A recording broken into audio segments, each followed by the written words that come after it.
Boa noite, meus caros amigos, amigas. Estamos aqui para começar a nossa live de hoje respondendo as perguntas que chegaram pelo YouTube, que chegaram pelo Facebook, ok? Uma alegria, podemos estar aqui juntos mais uma vez com a graça de Deus, pedindo ao Senhor a sua luz, a graça, a inspiração do Espírito Santo, a iluminação da nossa inteligência, para que a gente possa responder tudo isso aqui conforme a Igreja nos ensina. Em nome do Pai, do Filho e do Espírito Santo. Amém. Vinde, Espírito Santo. Vinde nesta hora, enchei os corações dos vossos fiéis. Acendei, Senhor, em cada um de nós o fogo do vosso amor. Enviai, Senhor, o vosso Santo Espírito sobre cada um de nós nesse momento, para que nós possamos compreender todas as verdades da nossa fé, que tudo será criado e renovareis a face da terra. Ó Deus, que instruíste os corações dos vossos fiéis com a luz do Espírito Santo, fazei que nós apreciemos, Senhor, retamente todas as coisas, segundo o mesmo Espírito, e gozemos sempre da sua consolação, da sua paz. Por Cristo nosso Senhor. Amém. Eu peço a intercessão de Nossa Senhora sobre todos nós, para que possamos ter nesta hora um momento de edificação para a nossa fé. Ave Maria, cheia de graça, o Senhor é convosco. Bendita sois vós entre as mulheres e bendito é o fruto do vosso ventre, Jesus. Santa Maria, Mãe de Deus, rogai por nós, pecadores, agora e na hora de nossa morte. Amém. Glória ao Pai, ao Filho e ao Espírito Santo, como era no princípio, agora e sempre. Amém. São José, rogai por nós. Em nome do Pai, do Filho e do Espírito Santo. Amém. Boa noite, meus amigos, amigas. Temos aqui já as perguntas que chegaram pelo YouTube, pelo Facebook. E eu quero, então, começar a responder. Começo com uma pergunta do Vitor Manuel Soares Martins Ribeiro, onde ele pergunta o seguinte: professor, existe diferença entre catolicismo e cristianismo? Sim, ô Vitor. O cristianismo são todos que acreditam em Cristo, né? Então, os protestantes são cristãos, os ortodoxos são cristãos, os anglicanos são cristãos, né? E nós católicos somos cristãos.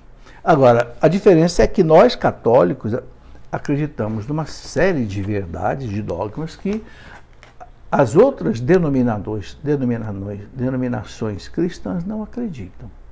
Por exemplo, nós temos o Papa, né, como chefe da Igreja Católica, os outros não têm.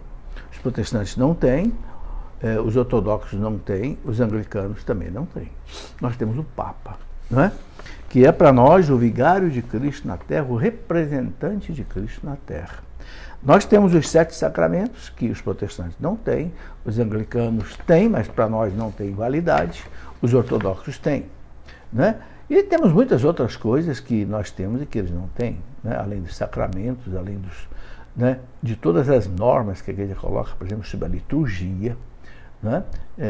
Toda a dogmática católica, aquilo que para nós tudo é dogmas de fé, que muitas vezes para os outros cristãos não são. Enfim, quem acredita em Cristo como Deus, como único Salvador, é cristão, mas nem todos são católicos, ok? Muito bem. Aqui eu recebo a pergunta do Music Job. O Job faz uma pergunta assim que ele se estende bastante, mas é tão interessante a colocação dele que eu vou resumir aqui. O Job diz assim: professor, eu sempre fui católico, mas ultimamente eu tenho sido ainda mais ativo em minha vida espiritual e na comunidade. Que bom. Estou lutando contra meus pecados e tenho alcançado sucessos, mas estou em uma situação que não sei como resolver. Fui músico minha vida toda. Já faz mais de 20 anos que essa tem sido minha forma de ganhar o pão. Sou um instrumentista e passei a vida acompanhando bandas regionais que tocam em bailes. Sempre foi apenas um trabalho para mim, pois nunca gostei de farras, bebedeiras e dentre outros eventos do gênero. Trabalhei nesse tipo de eventos durante 20 anos e nunca fiz por diversão. Era apenas por trabalho. Chegava, tocava com as bandas, recebia o pagamento e ia embora. Fato é que as músicas que têm movimentado o mercado ultimamente, em particular o chamado sertanejo universitário, em sua maioria possuem letras de matemática promíscua, leviana, adulta, indecente, alcoólatra. Lamentável, arrebentaram, estragaram a música sertaneja, que era uma música maravilhosa, né? Assim, de uma pureza, de uma beleza, né? Do homem do campo. Infelizmente, isso que o Job fala aqui é verdade. Ele fala, jamais apreciei esse tipo de músicas, mas com a demanda do mercado foi o que mais toquei na minha vida. Pensei em parar de tocar, pois embora em meu coração eu realmente não aprecie essas músicas, durante esses 20 anos, esses eventos jamais foram para mim uma ocasião de pecado, por não fazerem meu estilo. Como faço todo o possível para seguir os ensinamentos católicos, eu comecei a me sentir culpado. Olha que interessante, né? Por estar tocando em um evento esses estilos de música que incentivam os pecados dos outros. O Job tem uma consciência sensível. Comecei a tocar somente estilos mais comportados, mas infelizmente na minha região mal consigo ganhar 10% do dinheiro que eu ganhava antes, como músico de baile. Pensei em dar aula de música, mas no fim das contas isso me deixaria em uma situação parecida com a anterior. Pois temo que se eu ensine meus alunos a tocarem essas músicas de hoje em dia, estarei colaborando com o pecado deles do mesmo jeito. E sinceramente, trabalhar com música hoje em dia, principalmente no Brasil, sem ser forçado pelo mercado a tocar, ensinar a produzir esse tipo de música, se tornou quase que impossível. Não sei fazer outra coisa. Foi o que eu fiz minha vida toda. Não sinto falta das músicas e dos bailes que tocava, mas sinto falta de trabalhar, é claro. Né? Infelizmente o dinheiro também faz falta. A essa altura da vida seria quase impossível aprender outra profissão. Por favor, professor, eu preciso muito de um conselho.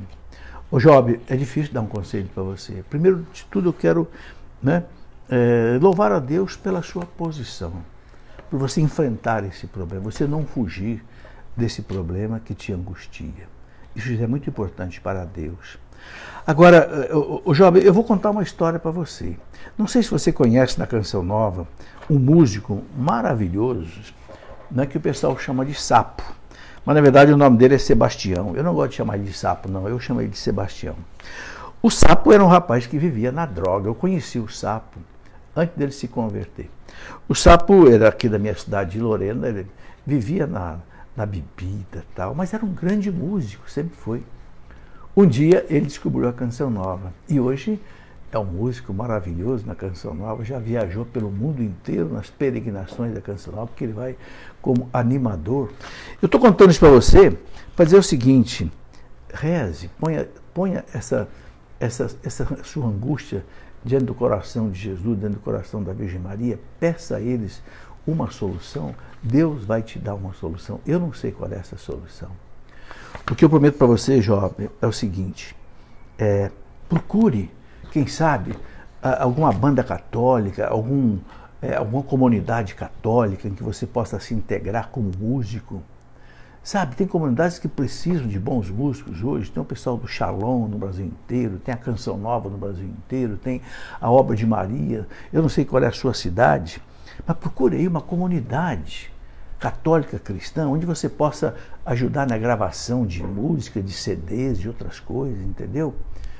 Reze, peça a Deus, Deus, eu penso, vai te dar. Eu prometo rezar por você. Eu quero pedir a todos que estão me ouvindo aqui, rezar por esse rapaz, Job. Eu não sei qual é a idade dele, ele não fala, tem 20 anos de música e quer servir a Deus cantando uma música decente e ganhar a vida cantando uma música decente. Job, não desista, não desanime, vá em frente. Deus vai, né? Coloque diante do presépio de Jesus. Até depois de amanhã, nós ainda estamos no Natal, porque é a oitava de Natal, que vai até depois de amanhã, ok? Então coloque no coração desse menino que veio trazer ao mundo a salvação, esta salvação, essa graça que você precisa. Tá bem, Job? Deus te abençoe. Tenha você um feliz ano novo. E eu quero aproveitar aqui para agradecer as pessoas que têm mandado para mim votos de Feliz Natal, votos de um Feliz Ano Novo. Quantas e quantas pessoas dizem que estão rezando por mim, estão agradecendo essas meditações que eu faço. Louvado seja Deus. Nada disso me deixa orgulhoso, vaidoso, graças a Deus, né? Mas eu fico feliz.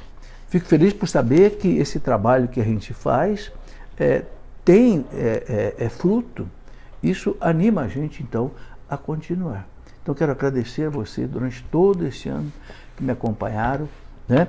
E pedir que Deus me dê força, me dê graça, me dê sabedoria para que eu continue fazendo esse trabalho, não só aqui, mas na Canção Nova, os 3 programas que eu faço, nas palestras, por esse mundo afora, ok? Muito obrigado. A Madalena Costa pergunta o seguinte: professor, o que como é que fala aqui? Professor, o que acontece com o nosso espírito quando o que acontece, tá, com o nosso espírito quando a gente sonha? Ele sai do corpo? Ele vai para lugares que às vezes a gente se lembra? Muito obrigado. Não, Madalena, nosso espírito, nossa alma não sai do corpo. Se a alma sai do corpo, Madalena, acontece a morte. E ela não volta. Se voltar, é milagre da ressurreição. Então, o sonho que a gente tem não é o espírito que sai a alma que sai do corpo e vai visitar pessoas, lugares. Não. Tudo que a gente sonha está no inconsciente. O nosso inconsciente é como uma fita magnética que grava tudo. Tudo que entra na alma, pelas janelas da alma, como diz Santo Agostinho, os olhos, os ouvidos, a boca, o nariz e o tato. Tudo que entra em nós por aí fica gravado no inconsciente. Por isso é importante fechar os olhos para as coisas ruins, fechar os ouvidos para as coisas ruins, fechar a boca para as coisas ruins, não tocar em coisas ruins. Por quê? Porque tudo fica gravado no inconsciente. E o que é o sonho? O sonho é o inconsciente. O consciente adormeceu, o inconsciente vem à tona. E aí, o inconsciente ele não tem uma linguagem lógica como o consciente. Porque o inconsciente ele não tem um filtro, ele não tem senso crítico. Então, a coisa vem assim de maneira borbulhante e sai esses sonhos malucos que a gente tem. Mas tudo está dentro de nós, não é a alma que sai do corpo, não. Ok? Muito bem. Maurício Antônio, professor Felipe Aquino, o senhor tem alguma apreciação ou até mesmo admiração pela teologia da libertação? O Maurício, eu entendo a teologia da libertação como a teologia da libertação marxista. Não tenho nenhuma admiração por ela, pelo contrário, tenho aversão. Por quê?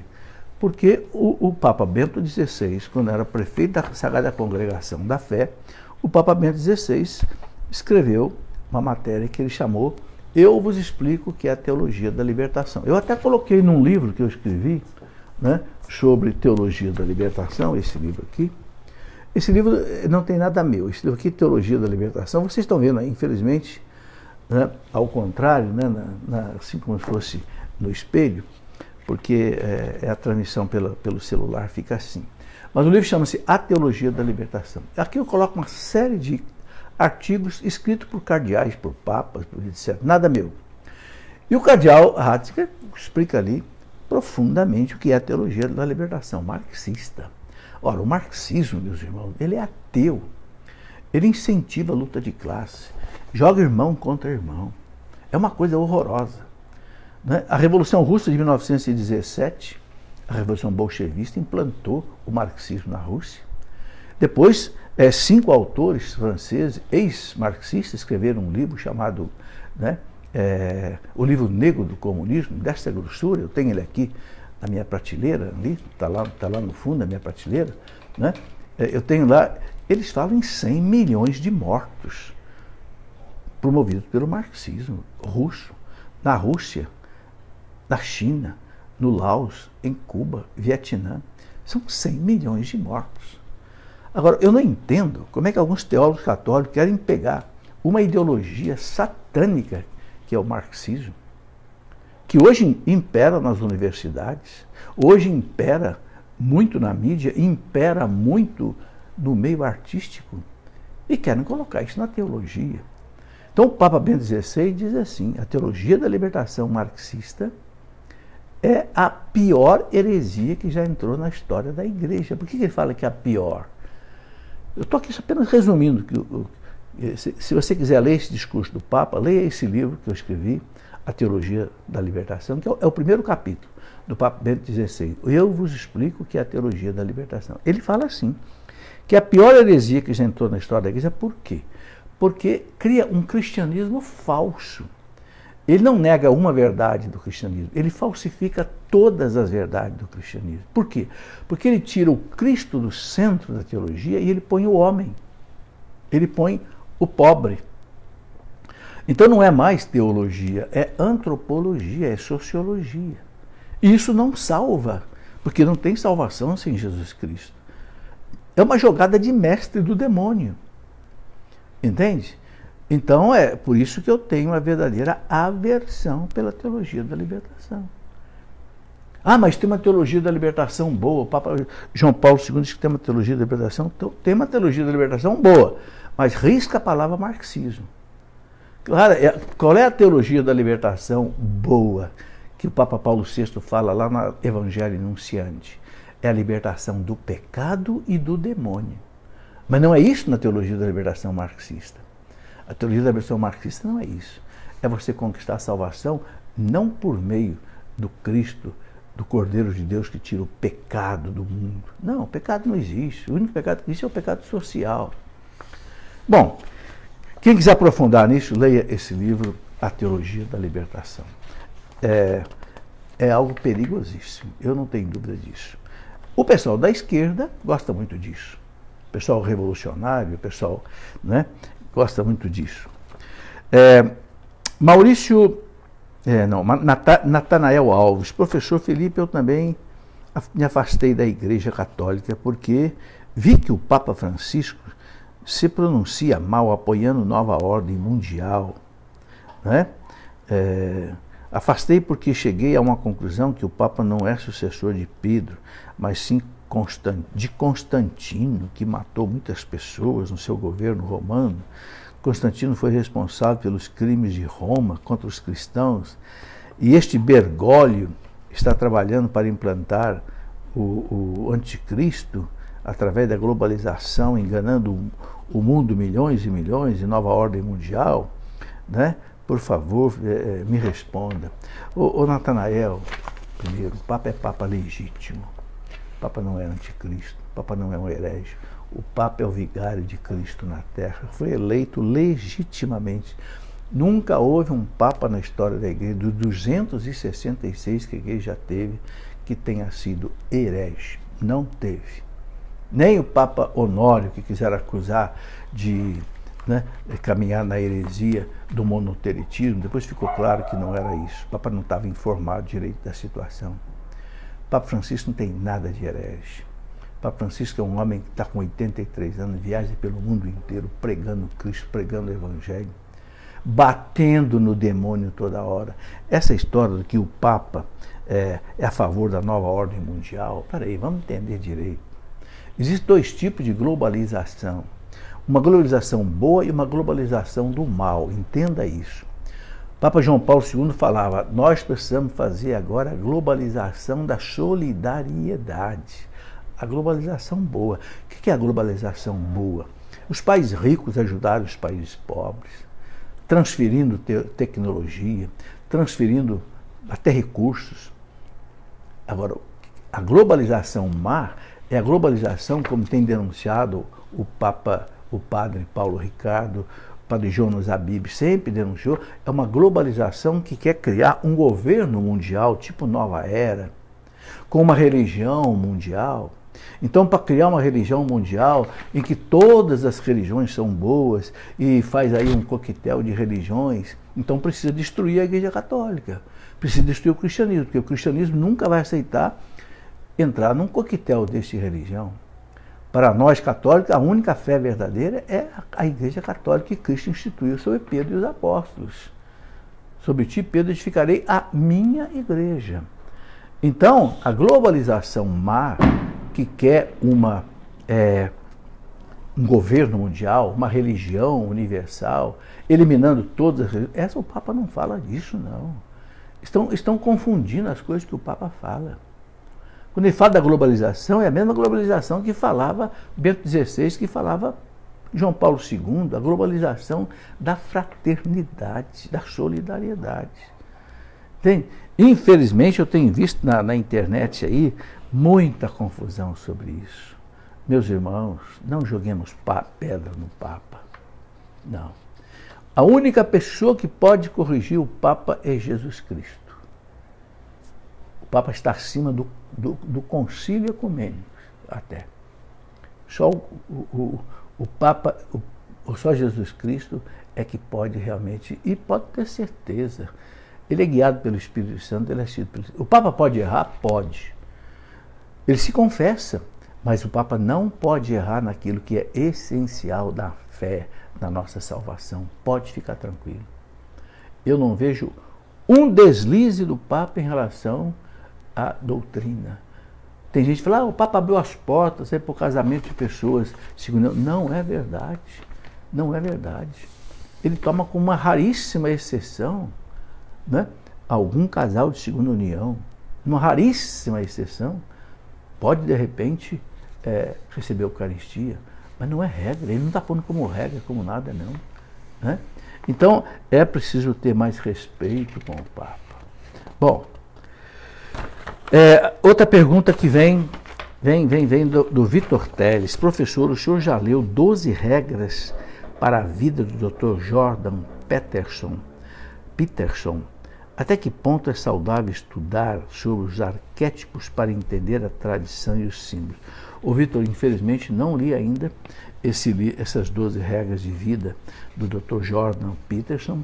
Não tive tempo de consultar, eu tentei, né? Mas não tive tempo de consultar. Não, infelizmente, não posso te dizer. Vou tentar depois verificar isso daqui, ok? Bom, essas são as perguntas que chegaram pelo YouTube. Agora eu tenho aqui as perguntas que chegaram pelo Facebook. Né? Tem bastante pergunta do Facebook. Pelo menos aqui nós temos, acho que, umas 20 perguntas do Facebook. Eu hoje não vou poder atender as perguntas que chegarem, que você mandar agora, não vou poder atender hoje. Mas eu atendo na segunda-feira que vem, ok? Então, quem quiser mandar mais perguntas, pode mandar. Coloca aí. Eu não vou poder responder hoje, porque a minha auxiliar aqui, inclusive, está na maternidade, dando à luz. Então, eu estou aqui sozinho hoje. Mas eu vou responder as perguntas que você colocar hoje, agora, aqui ao vivo. Eu vou responder na segunda-feira que vem, se Deus quiser. Eu copio e depois eu coloco, tá? Muito bem. Perguntas do Facebook. Tá? O Jefferson Fernandes pergunta o seguinte: professor, agradeço bastante o espaço para sanar dúvidas. Ok. Primeira pergunta: já que existe o jejum eucarístico de no mínimo 1 hora antes da comunhão, existe disposição para um período mínimo de abstinência de alimento após a comunhão? Não, Jefferson, após a comunhão não tem um tempo marcado para você quebrar o jejum, vamos dizer. Evidentemente, não deve ser menos de, eu diria aí, 15, 20 minutos. Por quê? Porque durante 15 minutos, 10, 15 minutos, a hóstia ainda está no nosso organismo, ainda não toda dissolvida. Então, Cristo está presente. Corpo, sangue, alma, divindade. Depois, ele passa a estar presente pelo Espírito Santo. Ok? Então, eu diria assim, talvez aí nos primeiros 15 minutos, 20 minutos, não é conveniente comer nada.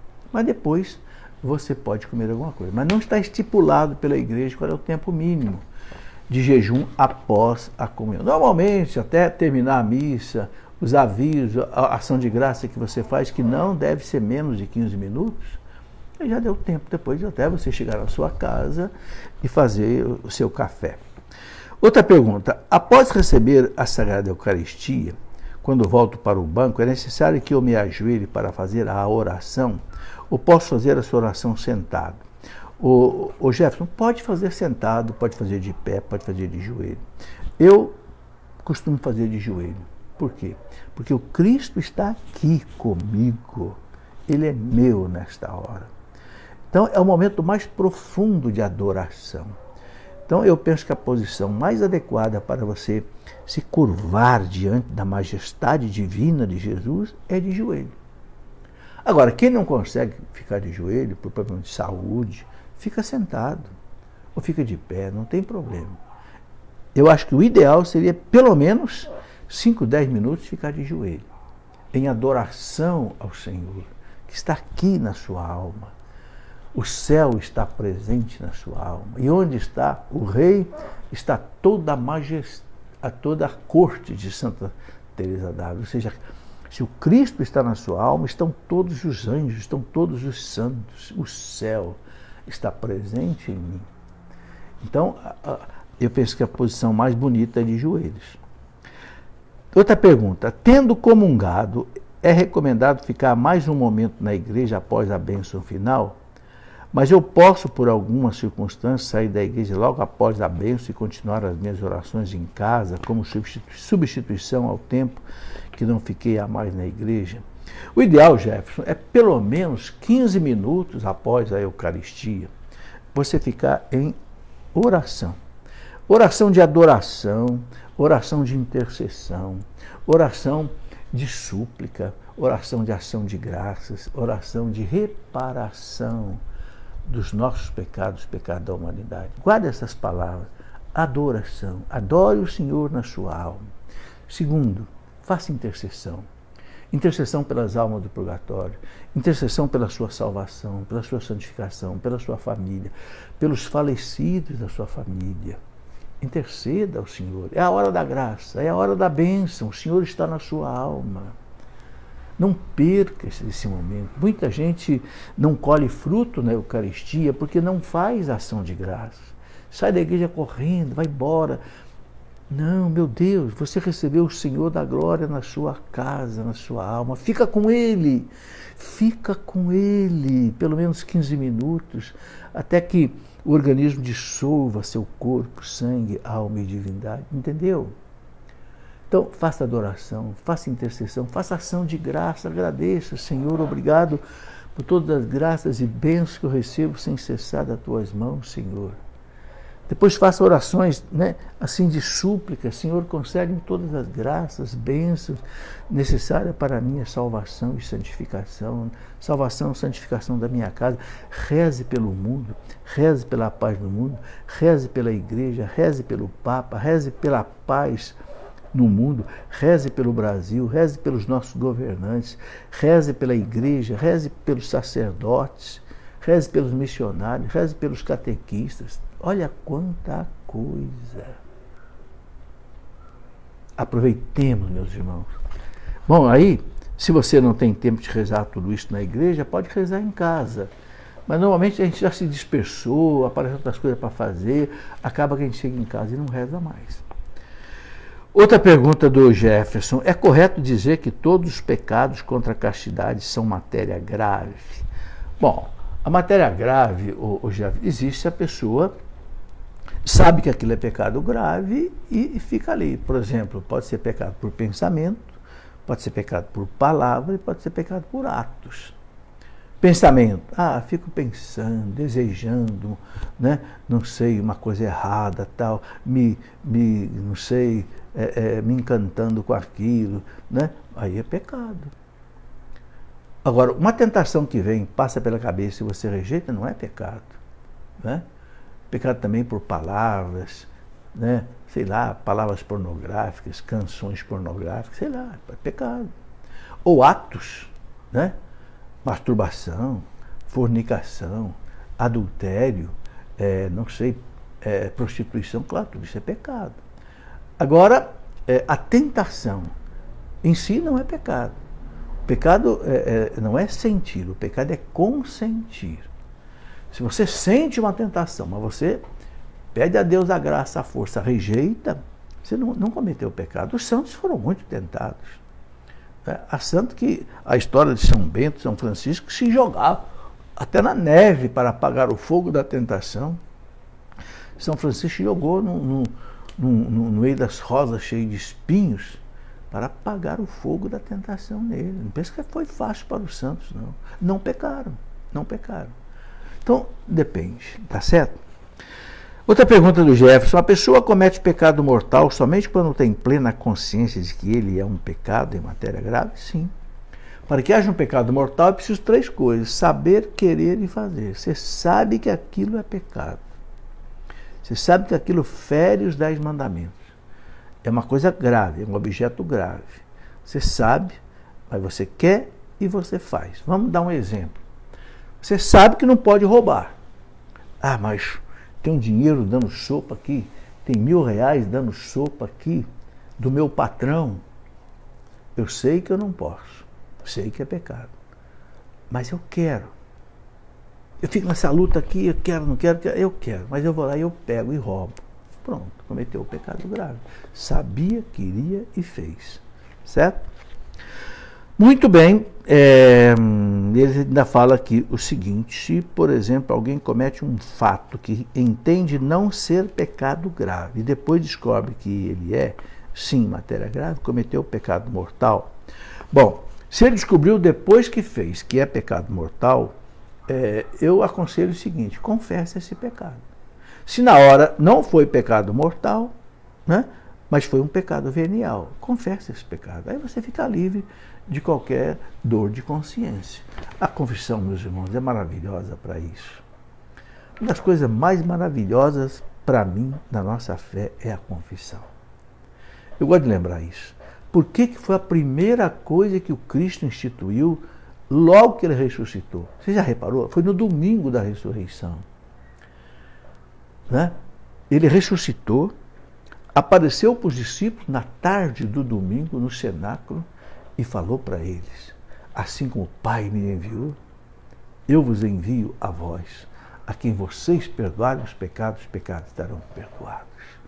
A quem vocês não perdoarem os pecados não estarão perdoados. Que beleza, meus irmãos! Que maravilha! O Catecismo da Igreja Católica fala, né, que não há pecado que a Igreja não possa perdoar se a pessoa estiver arrependida e tem o propósito de abandonar o erro. Né? Que maravilha! Custou o sangue de Cristo, custou a cruz de Cristo. Por isso ele estava ansioso, né, para beber esse cálice, ele dizia, para passar pela paixão, porque sabia que aí estava a nossa salvação. E a nossa salvação está na confissão. Ai, como eu tenho dó daqueles que não acreditam na confissão, que vão morrer nos seus pecados. Ah, não, meus irmãos, não podemos morrer nos nossos pecados. Não deixe para depois. Se você tem pecado na alma, se confesse hoje. Não deixe para depois. Né? Para hoje. Não morra em pecado. Só morre em pecado quem quer morrer em pecado. Porque a graça está aí, o remédio está aí, a confissão. Pergunta da Lília Gomes: gostaria de saber como responder a uma pergunta que me fizeram. Adão e Eva de fato existiram ou é algo figurativo? Como a nossa Igreja Católica convive com a teoria da evolução? Ô Lilian, existiu um primeiro homem na face da Terra? Existiu uma primeira mulher na face da Terra? Claro que existiu. Se não existia um primeiro homem, uma primeira mulher, nós também não existiríamos. Esse primeiro homem que existiu foi Adão. Essa primeira mulher, a Igreja chama de Eva. Então, Adão e Eva existiram. Não é utopia, não é fantasia, não é alegoria. Existiram. E pecaram contra Deus. O pecado original. Se Adão e Eva não existiram, o pecado original não existiu. Se o pecado original não existiu, Cristo não precisaria ter vindo ao mundo e morrer numa cruz para tirar o pecado do mundo. O primeiro pecado é o pecado original. Então Adão e Eva existiram. Só que nós não sabemos quando, nem onde e nem como. Então você pergunta aqui da teoria da evolução. A igreja acredita? Acredita. A gente sabe, está provado cientificamente, a igreja concorda plenamente, que tudo começou há mais ou menos 13, 14 bilhões de anos atrás, com o Big Bang. Começou o universo a se abrir. O universo inteiro ele estava numa partículazinha que os físicos chamam de singularidade. Alguns chamam de ovo cósmico. É como um ovo, que dali nasce um pintinho. Só que ali nasceu o universo. Uma coisa maravilhosa. Eu, como físico, pude fazer meu doutorado em física e nessa área aeroespacial no ITA, eu pude estudar isso com um pouco mais de detalhe. Que maravilha, meus irmãos. Foi o primeiro fluxo de energia, é aquilo que está lá no Gênesis, né? Quando Deus criou o mundo, a primeira coisa que Deus disse é isso: Fiat lux, faça-se a luz. E a luz foi feita. O que é essa luz? Foi o Big Bang. O Big Bang é um pulso de energia pura, né? Luz, pulso de energia pura, que foi se transformando em matéria aos poucos, transformação de energia em massa pela equação do Einstein, né? Através de um elemento que se chama bóson de Higgs, uma partícula microscópica que transforma energia em matéria, que foi descoberta, né, pelo Dr. Higgs e que foi comprovada no LHC, no Large Hadron Collider, o aparelho, a máquina humana mais poderosa que a humanidade já construiu, custou cerca de 15 bilhões de euros pelo Centro de Energia Nuclear da Europa e que provou a existência do Big Bang. Que, aliás, eu acho isso fantástico, que, aliás, foi descoberto por um padre da igreja, né? Padre George Lamet, doutor em astrofísica, amigo de Einstein, que comprovou a existência do Big Bang. Mas, nesses 14 bilhões de anos, onde é que o Big Bang queria chegar? Queria chegar em você, queria chegar em mim. O homem, a mulher, é o fruto da evolução. Né? Deus quis assim. Então a igreja acredita na teoria da evolução. Só que a igreja não acredita na teoria da evolução materialista. Alguém que pensa, não, a evolução caminhou por si mesma, na força da própria matéria. Que força da própria matéria? Na força que Deus colocou na matéria. Jamais um pulso de luz poderia chegar até a constituição de um homem e de uma mulher. E Deus colocar ali o seu espírito. Então a igreja aceita a evolução, não tem dúvida. Todos os papas aceitaram, Paulo VI, Pio XII, João XXIII, Paulo VI, João Paulo I, João Paulo II, Bento XVI, Francisco. Agora, com duas ressalvas. Primeiro, quem pôs a força na matéria para evoluir e quem pôs a direção nessa matéria para evoluir foi Deus. Então a evolução é uma obra de Deus. Segundo, o corpo é gerado pela evolução, não a alma. A alma Deus coloca, Deus cria e coloca no ser humano no momento da concepção. Não é fruto da evolução. Então, observar essas duas restrições. A evolução, conduzida por Deus, criou o corpo do homem, que veio lá de trás, de um primata, não um macaco. Os macacos pararam de evoluir. Se o homem tivesse vindo do macaco, esses macacos todos se transformavam em gente. Não. Foi um primata especial que foi evoluindo. Quando chegou no momento em que ele tinha uma constituição adequada para receber o espírito, a alma, então Deus colocou nele uma alma que Deus cria e coloca em Adão e Eva, o primeiro homem, a primeira mulher. Está aí. Então Adão e Eva não pode se negar, não é lenda. Ok? Não sabemos quando foi isso, se foi há 1 milhão de anos atrás, 2 milhões, isso é a ciência que vai mostrar. Não é a fé, é a ciência. A fé já colocou o papel dela. Deus criou o homem e a mulher. Agora, como, quando, onde, a ciência é que vai mostrar.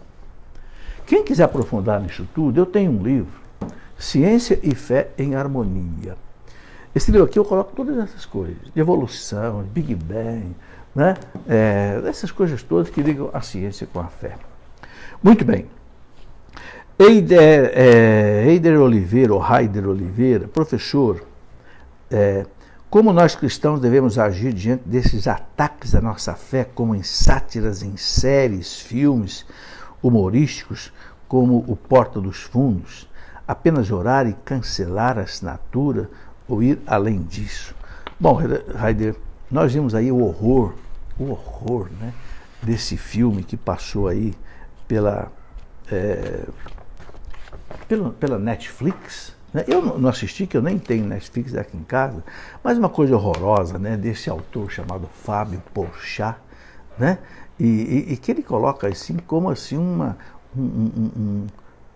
em comemoração ao Natal. Meu Deus do céu, em comemoração ao Natal.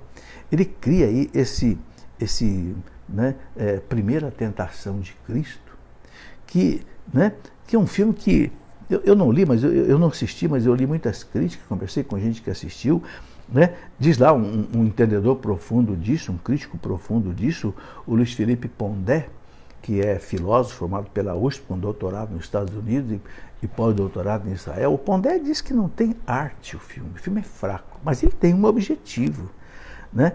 O objetivo é, ele fala, escrachar a igreja, e de fato, Ele quer destruir a Igreja Católica, né? Quer destruir Jesus Cristo, quer destruir a Igreja.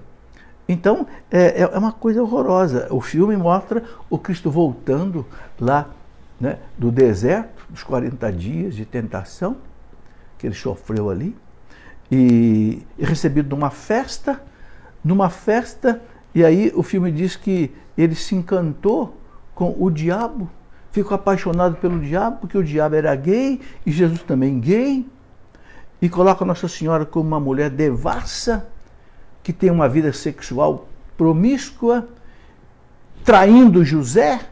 José era assim um marido traído. Meus irmãos, eu nunca vi uma coisa tão horrorosa na minha vida.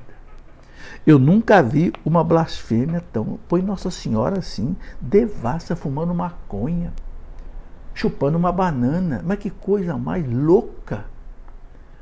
Eu queria lembrar essas pessoas aquilo que São Paulo diz na carta aos Gálatas, Gálatas 6:7, de Deus não se zomba. De Deus não se zomba. Deus destruiu Sodoma e Gomorra por causa da zombaria. Deus destruiu a humanidade no tempo de Noé por causa da zombaria. O Titanic foi a fundo porque desafiaram Deus. O cara que batizou o Titanic, né, o batizar é jogar uma garrafa de champanhe no casco do navio, está batizado com o nome de Titanic. O cara disse, esse nem Deus afunda. Esse nem Deus afunda. Na primeira viagem, no maior transatlântico do mundo, na hora que a orquestra sinfônica tocava no salão nobre do Titanic, os músicos começaram a sentir os pés molhados de água, porque a água estava invadindo o Titanic. E foi a pique, porque bateu num iceberg. Os radares e sonares do Titanic não funcionaram, ninguém sabe como. De Deus não se zomba. Certo? Então esse filme, ele quer destruir, ele quer provocar os católicos, quer provocar os evangélicos, ele quer esculhambar com o cristianismo. Agora, por quê? Eu queria que você entendesse isso. Por quê? Porque o Padre Paulo tem falado isso, o Padre Jonas já fala há muito tempo, querem criar um governo mundial, a nova era, né? E para criar um governo mundial tem que criar uma religião mundial, uma religião universal, onde todas as religiões são boas. Você nivela tudo, cristianismo é igual ao budismo, é igual ao islamismo, é igual ao Seixinoye, igual... né? Agora ele tem um obstáculo. O cristianismo não aceita isso. Nós católicos não aceitamos isso. Para nós o único Deus é Jesus Cristo. O único homem que é Deus é Jesus Cristo. O único homem que disse, eu sou Deus, teve a coragem de dizer, e provou que era Deus, foi Jesus Cristo. Então nós católicos não aceitamos misturar a fé católica com nada. Então para eles criaram essa religião universal, que é um coquetel de religiões, qual é o jeito? Destruir o cristianismo. Vamos primeiro matar o cristianismo para poder fazer uma religião universal, juntando tudo. Você está entendendo? Por isso esse fogo cruzado em cima da Igreja Católica. Fizeram um filme também, Os Dois Papas. Qual é o objetivo desse filme? Escrachar os dois papas, Francisco e Bento. Para mostrar o quê? O papado é uma bagunça, a Igreja é uma bagunça, o Vaticano é uma confusão. Para tirar da cabeça das pessoas a verdade de Cristo, a verdade da Igreja, a salvação está na Igreja. Está aí. Quem fez esse filme, né? O tal Fernando Meirelles, não entende nada de teologia, é um cara de esquerda, é um cara marxista, que quer destruir a Igreja. Né? Então traz à tona, assim, uma música velha já, de preconceito ao homossexualismo, que a Igreja não prega de jeito nenhum preconceito ao homossexualismo. Né? É interessante que essa turma, né, de esquerda aí, prega tolerância, mas eles não são tolerantes. Vê se isso é tolerante fazer um filme como esse, pelo amor de Deus. Né? E é interessante, eu fiquei muito impressionado que a justiça, recorreram à justiça e a justiça não puniu. Não, é liberdade de expressão, liberdade de expressão, liberdade de imprensa, ofender a fé dos outros. No Código Penal está que isso é crime. Ofender a religião dos outros, a fé dos outros, é crime. Como é que a justiça diz, não tem problema nenhum. Quer dizer, bater na igreja pode. Vai falar mal do islamismo.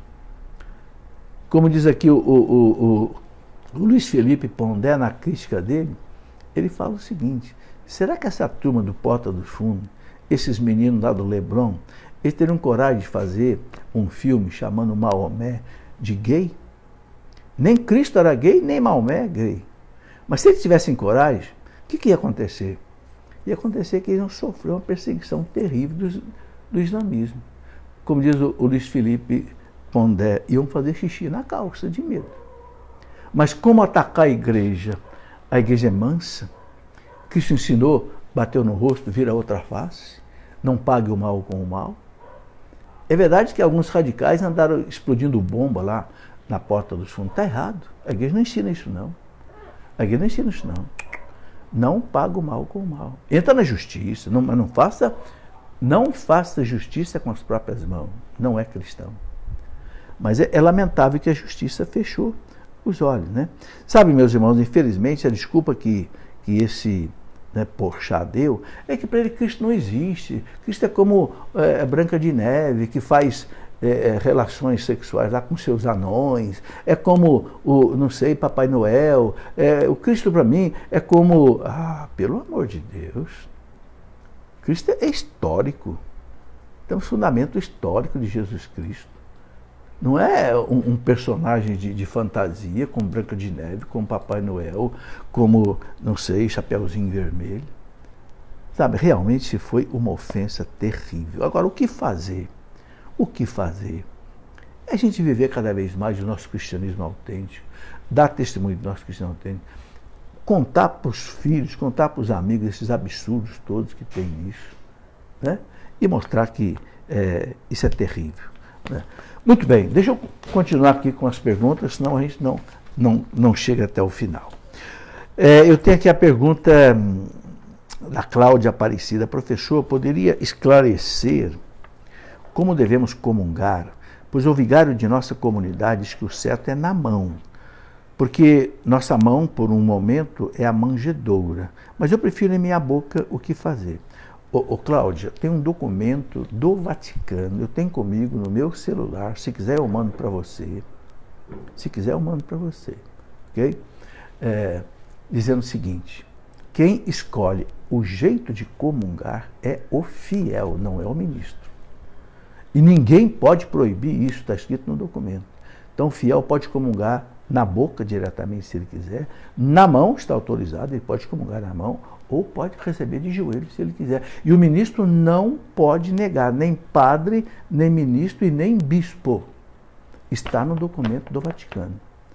Eu posso mandar para você, ok? Quem quiser, passa um e-mail aí para o nosso e-mail da editora Cleofas, né?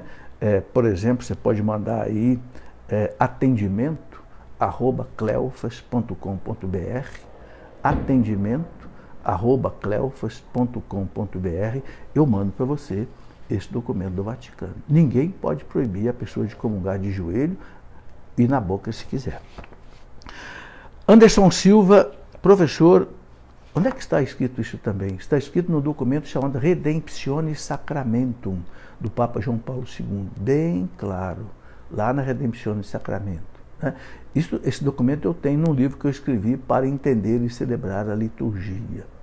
Para entender e celebrar a liturgia, tem esse documento que fala como é que a missa tem que ser celebrada.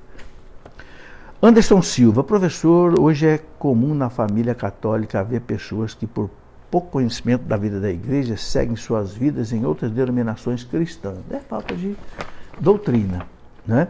Pergunto, com a sua experiência, como lidar com este público sem perder a amizade? Omitir de se falar sobre tradição e magistério da igreja aleatoriamente, no intuito de lhes apresentar a verdadeira história deles desconhecida, ou somente falar quando existir uma afirmação mentirosa? Anderson, uma pessoa que não conhece a nossa fé, não tem a nossa doutrina, a gente tem que ir devagar. Jesus fala, não adianta colocar remendo de pano novo numa roupa velha, vai arrebentar mais ainda a roupa velha. Então, a um você tem que dar leitinho, a outro você pode dar alimento sólido. Então ele tem que ir com paciência, tem que ir com calma, tem que ir evangelizando, catequizando, com paciência, sem perder a paciência, entende? E na medida que Deus for abrindo a porta, a oportunidade de você evangelizar, você vai evangelizando. Não tem outra saída. Não adianta brigar, não adianta xingar, não adianta discutir. Na medida que a pessoa abre o coração, você vai colocando o remédio da fé ali dentro. Mas com amor, com caridade, não tem outro jeito. São Francisco de Sales, doutor da igreja, dizia, o que não puder ser feito com amor, não tente fazer de outro jeito, porque não vai dar certo. Ok? Bom, pergunta aqui do José Nunes Júnior. Durante a comunhão, é obrigatório ou recomendado o canto de músicas? Porque, meu Deus do céu, tem situações que dificultam e bastante nosso momento de ação de graça. Hoje eu concordo com você. O que o documento da Igreja Redemptione Sacramento fala? Durante a distribuição da Eucaristia, pode-se cantar um cântico. E para, pelo amor de Deus. Deixa o povo fazer silêncio. Deixa o comungante conversar com Cristo. Eu fico também muito triste, eu fico muito aborrecido de ver música em cima de música, e música sentimental, né? Música até às vezes de Roberto Carlos, depois da comunhão. Não, meus irmãos. Toca uma musicazinha rápida, enquanto se distribui a Eucaristia. Depois, 5 minutos de silêncio, 10 minutos de silêncio, para fazer ação de graça. Deixa o povo rezar, pelo amor de Deus. Mas não, o que acontece? Canta, acabou de cantar, já vem aviso, acabou o aviso, já vem bênção, já vai todo mundo correndo embora. Cadê a ação de graça? Ninguém faz. E a Eucaristia não dá fruto no coração da pessoa, não dá fruto na vida da pessoa, porque nós recebemos mal o Senhor na nossa alma. Se você receber mal uma visita na sua casa, o que vai acontecer? Essa visita não volta mais. E se você receber Cristo mal na sua alma? É sério. Silvia Villani, professora Aquino, gostaria de saber se uma pessoa católica casada no civil com uma pessoa evangélica pode comungar. Não pode, Silvia. O católico só pode comungar se ele casou na igreja católica, recebeu o sacramento do matrimônio. Se não casou na igreja católica e não recebeu o sacramento do matrimônio, não pode comungar. A menos que haja uma licença muito especial do bispo, em alguns casos de casamento misto. Isaac Magno de Jesus, professor, como alguém confessa um pecado de excomunhão? Se o padre não se comunicar com o bispo ou Santa Sé, o leigo está perdoado? Isaac, os padres, eles têm autorização do bispo para suspender a excomunhão. São vários casos em que a pessoa pode ser excomungada. Um caso mais comum, por exemplo, é a pessoa que praticou um aborto ou ajudou um aborto. Ele está excomungado, não pode receber nenhum sacramento, não pode confessar. Então, se ele chega para o padre e fala, padre, eu pratiquei o aborto. Então, automaticamente a pessoa está excomungada, diz o Código de Direito. Então, o padre vai suspender a excomunhão, vai retirar a excomunhão. Ele tem autorização do bispo para isso. E aí, em seguida, ele vai confessar a pessoa. Entende? Ela, a pessoa que pode receber o sacramento. É assim. Joana d'Arc, professor, como entender a passagem de Atos dos Apóstolos, capítulo 4, versículo 32 e 37, como a igreja interpreta essa passagem, pois quando se lê a ideologia do comunismo, como entendê-la de forma correta. Joana d'Arc, essa passagem de Atos 4, 32 e 37, é aquela passagem que fala que os cristãos tinham tudo em comum, vendiam seus bens, colocavam tudo nas mãos dos apóstolos para distribuir. Dá a impressão que é o comunismo. Não é. Isso não é comunismo. O comunismo não faz isso espontaneamente. O comunismo faz à força de armas. Toma todo mundo, toma tudo de todo na força das armas e traz para o Estado. E com isso mataram mais de 100 milhões de pessoas. Não tem nada a ver com o comunismo. Isso é fraternidade cristã. Quem quiser espontaneamente dá os seus bens. Especialmente aquela pessoa que não tem filho, que quer viver uma vida de celibato. Claro que aqueles que são católicos não podem dar, que são casados, não pode dar todos os seus bens. Ele precisa de uma casa para viver, ele precisa de dinheiro para comprar alimento para os seus filhos, remédio e tudo mais. Então a igreja não quer que, né, a gente pegue tudo que tem e dê. Não. A igreja pede o dízimo. Está aí, é o dízimo. E o dízimo não quer dizer obrigatoriamente 10%. O dízimo é, a igreja fala, nós somos obrigados a ajudar a igreja nas suas necessidades materiais, cada um conforme as suas possibilidades. Tem gente que pode dar menos de 10, gente que pode dar 10, gente pode dar mais de 10. Depende da possibilidade. É o que está escrito no Catecismo e no Código de Direito Canônico da igreja. Eu não posso demorar muito, porque, olha, nós já estamos aí com quase 1 hora de programa. Eu quero ver se eu chego aqui até o final, rapidinho. Pedro Correia, professor Felipe, a vinda de Cristo já era esperada desde o Antigo Testamento. Já aconteceu de ter tido outros falsos Jesus antes de Cristo? Sim. Opa!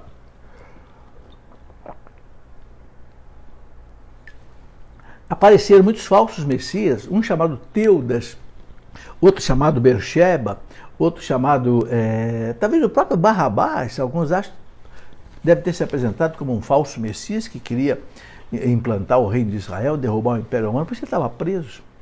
Então houve sim, houve vários se apresentaram como se fosse o Messias, né? José Silvestre, 2 pessoas católicas se casam na igreja presbiteriana, se separam, precisam de nulidade matrimonial para se casar na igreja católica? Não. Não, José, porque na igreja presbiteriana a igreja não reconhece o casamento de 2 católicos. O católico é proibido de casar na igreja protestante. Não vale o casamento. Então o que ele tem que fazer é chegar para um padre, confessar esse pecado, o pecado de ter se casado na igreja protestante, está perdoado, aí pode casar na igreja católica.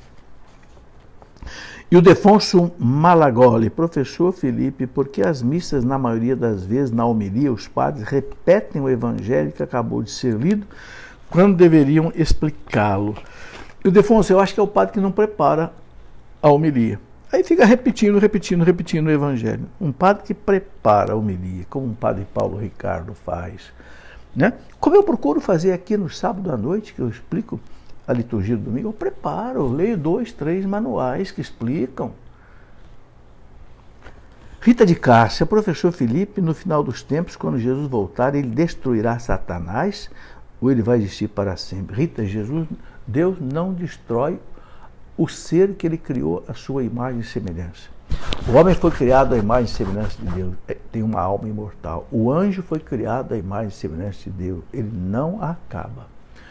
O demônio vai viver por toda a eternidade longe de Deus no inferno. É isso.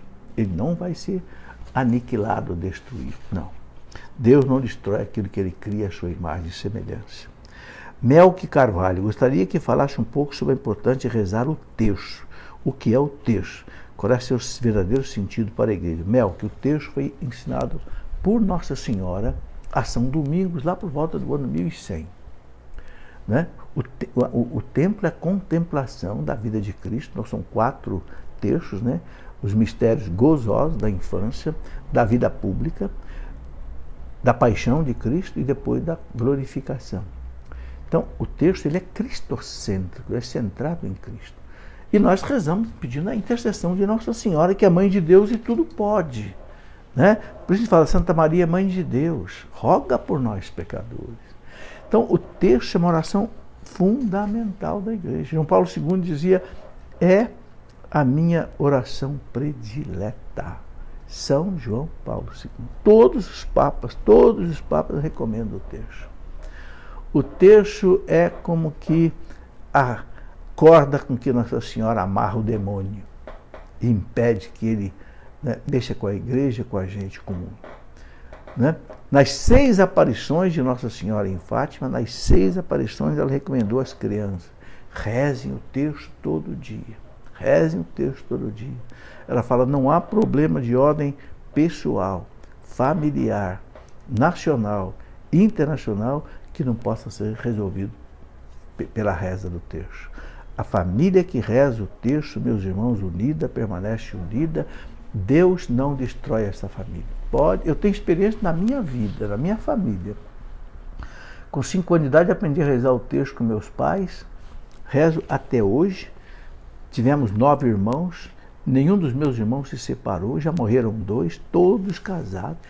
Temos mais de 30 sobrinhos, né? Que coisa maravilhosa que é rezar o terço. Toda quarta-feira eu reúno aqui na minha casa meus 5 filhos com os netos e rezamos um terço. Toda quarta-feira. No mínimo isso. Mas o ideal é que todo mundo reze todo dia na sua casa. Maria Elza, por que depois que passa o Natal a igreja lê na missa o Evangelho da Ressurreição? Ô Maria Elza, é porque a igreja celebrou logo depois do Natal a festa de São João Evangelista. E São João foi aquele que foi o primeiro que chegou no túmulo depois que Madalena anunciou para eles. Então, não é que a igreja quer celebrar a ressurreição de Cristo, não. É que a igreja quer mostrar que São João, quando viu ali, né, o túmulo vazio, ele acreditou. É isso. Não é que a igreja queira celebrar a ressurreição, não. A ressurreição a gente celebra na Páscoa. Muito bem, Fausto Maia, esse governante mundial será o anticristo? O que a igreja pensa nisso? Como vai se comportar? O Fausto está falando aqui desse governo mundial com anticristo governando. Sabe, a gente não sabe como é que vai ser isso, sabe? Mas vai ser alguém, diz o catecismo, lá no parágrafo 675, quem é o anticristo? É aquele que quer tirar Cristo e se colocar no lugar dele. É um falso Messias. Esse é o anticristo. Né? É um falso. Leia o catecismo da igreja no parágrafo 675. Explica isso direitinho. Fábio Cunha, o senhor falou que Saulo se converteu na morte de Santo Estevão. Foi em outra ocasião. Sim, Fábio. São Paulo se converteu quando ele andava no caminho de Damasco, perseguindo os cristãos. O que eu quis dizer é que ele conseguiu a graça do arrependimento pelo perdão que Estevão dava a ele quando Estevão estava sendo apedrejado. Né? Porque quando você perdoa o inimigo, você acumula carvões em brasas sobre a sua cabeça, né? Que de São Paulo, se você converte o pecador. Carlos Henrique, por que não existe uma única obra sobre doutrina social da igreja? Por que a Canção Nova ignora a doutrina social da igreja? Não, Carlos Henrique, não é verdade não. Eu quero mostrar para você, a Canção Nova tem. Eu não sei se acabou, mas a Canção Nova tem lá na livraria dela o compêndio de doutrina social da Igreja do Vaticano, que são quase 500 páginas, está aqui. Eu não sei se acabou, mas a Canção Nova vendia o compêndio de doutrina social da Igreja. Para facilitar, o compêndio é muito pesado, eu pedi para um doutor da Faculdade de Canção Nova, de Filosofia, doutor Paulo César, um homem extraordinário, que fizesse uma síntese da doutrina social. E ele fez esse livrinho aqui, Síntese da Doutrina Social da Igreja. Tem também na livraria da Canção Nova. Se não tiver, porque às vezes acaba. Então você pode pedir na nossa editora. Você entrar aí no site loja.cleofas.com.br, você acha esse livrinho, que é um resumo muito bom da doutrina social da Igreja. Canção Nova tem sim. Pode ser que tenha acabado na editora, mas volta. Se acabou, procure aí loja.cleofas.com.br, você pode pedir até pela internet, pelo correio. Tá certo? O que mais? Estamos no finalzinho da nossa conversa. Eu tenho aqui a pergunta do Célio Almeida. O senhor acredita que todos nós temos um par, uma pessoa designada por Deus para casar? Olha, Deus quer que a gente case com a pessoa adequada, né? Está escrito lá no Gênesis. Deus diz para Adão: eu vou te dar uma ajuda adequada. Ok? Então, é preciso pedir ao Senhor: Senhor, me dá essa ajuda adequada. Ponha na minha vida, Senhor, uma ajuda adequada. E uma ajuda adequada, veja bem, não quer dizer que Deus vai te dar uma mulher maravilhosa, bonita, loira, de olhos verdes. Não. Vai te dar uma ajuda adequada. Alguém que vai ajudar a sua santificação. Alguém que de repente vai treinar sua paciência. Sim. Vai quebrar seu orgulho. Vai quebrar sua vaidade. Ajuda adequada não é para você se deleitar. Não, é para você se santificar. É, meus irmãos, o marido, a esposa, um santifica o outro. Às vezes pelos seus defeitos. Né? Então, o que nós temos que fazer? Peça a Deus: Senhor, manda para mim a ajuda adequada que o Senhor prometeu para Adão. Eu quero uma ajuda adequada, Senhor. Eu quero uma mulher, Senhor, que me ajude a colocar os filhos no mundo, educar esses filhos para vós. Eu quero uma mulher, Senhor, que me santifique e que eu possa santificá-la também. E Deus dá, Deus manda. Deus deu para mim. Vivi 40 anos com ela. Ela me santificou. Eu acho que os dela também se santificaram. Eu até escrevi um livro, se você quiser ler, foram 40 anos. Porque um padre pediu para eu escrever. Escrevi. O padre Demétrio, lá de Niterói, falou: professor, escreva um livro sobre a sua vida de casado. Foram 40 anos. Exatamente, né? No ano que eu completei 40 anos de casado, eu ganhei do Papa Bento XVI, né? A espada de São Gregório Magno, né? Eu vou até mostrar aqui para vocês, de vez em quando eu gosto de mostrar, né? Está aqui, ó, na parede aqui, né? E esse diploma aqui que o Papa, né? Bento XVI me deu, exatamente quando completou 40 anos de vida de casado, e foi o ano que a minha esposa morreu. Foi a última festa que ela assistiu comigo, na Canção Nova, quando eu ganhei a espada, né, de cavaleiro da Ordem de São Gregório Magno, pelos serviços prestados à Igreja do Papa Bento XVI. Eu mostro sem orgulho, sem vaidade. Eu mostro porque foi a Igreja que me deu.